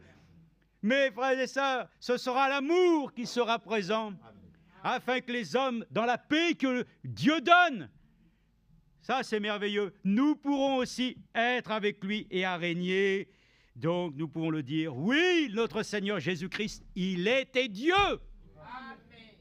Mais il n'était pas comme un homme pour nous, comme nous le voyons. Il était Dieu. Mais cet homme de douleur, ce Jésus, amen, que nous glorifions, parce que c'est l'œuvre par laquelle le Dieu Tout-Puissant se reconnaît. Voyez que le sang repose sur nous aujourd'hui. Le sang de l'expiation qui parle plus que toutes les paroles. Même le sang d'Abel monté jusqu'au trône. Alors le sang de l'agneau parle favorablement pour nous aujourd'hui. Nous disons que Dieu nous accorde son aide, sa grâce, pour que nous puissions aimer Dieu en esprit, l'adorer en esprit et en vérité. Que nous le reconnaissions, oui, comme il a été manifesté dans l'homme, mais que nous-mêmes, nous regardions Dieu aujourd'hui, que nous ne le regardions pas avec cet aspect encore peut-être complémentaire du regard que nous devons porter, voilà, sur les choses qui concernent le royaume des cieux. Bon, voilà, c'est comme ça que nous pouvons le dire. Notre Dieu règne encore, notre Dieu règne encore, jamais son amour ne s'endort, ce qu'il nous promet reste vrai pour jamais. Jusqu'au port, notre Dieu règne encore, jamais son amour ne s'endort. Ce qu'il nous promet reste vrai pour jamais. Notre Dieu règne encore. Amen. Donc le petit fascicule, quand Dieu devint un homme, nous l'avons ici aussi, vous pouvez le lire et puis le voir en entier, c'était intéressant. Et nous sommes reconnaissants aussi pour le ministère que Frère Barilli a eu. Voilà, et puis à Dieu soit la gloire.